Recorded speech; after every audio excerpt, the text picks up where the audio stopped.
क्या गठबंधन नहीं, भाजपा और कांग्रेस का गठबंधन। भूपेंद्र सिंह हुड्डा का भाजपा से गठबंधन है।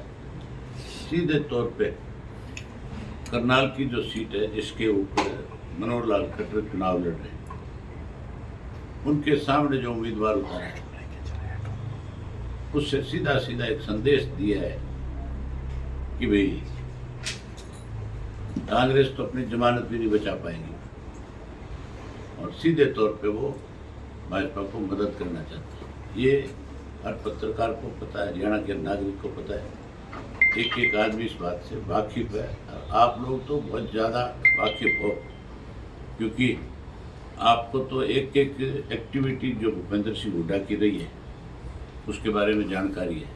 चाहे वो राज्यसभा का चुनाव था, चाहे उसके अपने बेटे का चुनाव था राज्यसभा का, और चाहे उसके बाद माकन का जो चुनाव हुआ था जी सर, वो बड़ा इशू था।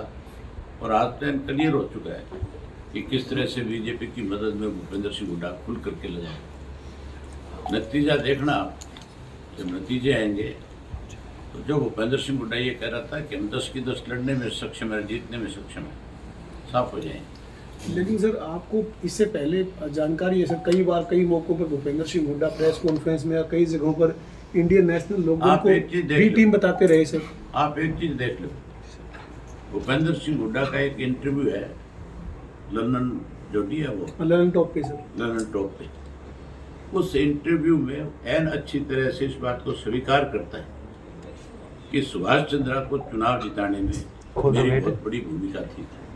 वो उसमें ये कहता है कि मैं अपना बैलेट पेपर खाली छोड़ करके, और वो ये भी बताता है कि जो पेन की स्याही बदली गई थी उस वक्त तो किसी और का वोट बचा ही नहीं, सिर्फ कांग्रेस के लोगों ने आकर के वोट डाला और उसी वक्त पेन बदला गया, तो पेन क्लियर हो गया था और उसने बात मान ली। जब भाजपा की उसने मदद करी राज्यसभा के चुनाव में सोनिया गांधी के कहने के बावजूद, तो फिर आप उससे ये कैसे उम्मीद कर सकते हो कि वो भाजपा के साथ नहीं। मेरे बारे में जो वो कहते हैं कि मैं भाजपा के साथ चला जाऊंगा जीतने के बाद, तो वो ये बात तो मानते हैं कि मैं चुनाव जीतूंगा। वो कहते हैं कि जीतने के बाद वहाँ चला जाएगा। आप तो खुद सारी इस बात को बहुत अच्छे तरह से देख चुके हो। 10 साल में विधानसभा में इस भाजपा को खड़े करके किसने खड़ा किया? मैंने बहुत खुल के बता दिया तुम्हें कि मैं भाजपा के खिलाफ लड़ रहा हूँ, कांग्रेस के खिलाफ लड़ रहा हूँ। आप फिर उल्टे सवाल कर रहे हो। आपको आदत होगी क्या इन सब चीजों की?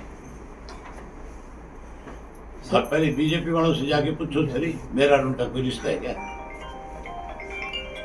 सर आज आप पुनिया साहब के परिवार से मिलने पहुंचे सर, क्या आगे इस चुनाव में अम्बाला लोकसभा के लिए समर्थन की बात? हमेशा इन्होंने हमें सहयोग दिया, समर्थन दिया। मैं खास करके यशवंतराव जी, बाबा साहब अम्बेडकर होते जो है, इनका इस बात के लिए आभारी हूँ कि इन्होंने आज मुझे अपना आशीर्वाद भी दिया है और मुझे सपोर्ट पीछे कर दो। इन्होंने आप सबके सामने जो बात कही है, और मैं प्रयास करूंगा कि कल मेरा नामांकन है। आपसे रिक्वेस्ट करता हूं कि कल मेरा नॉमिनेशन फाइल करने आया हूँ, आज शाम को जाएगा दिल्ली जा रहा हूँ।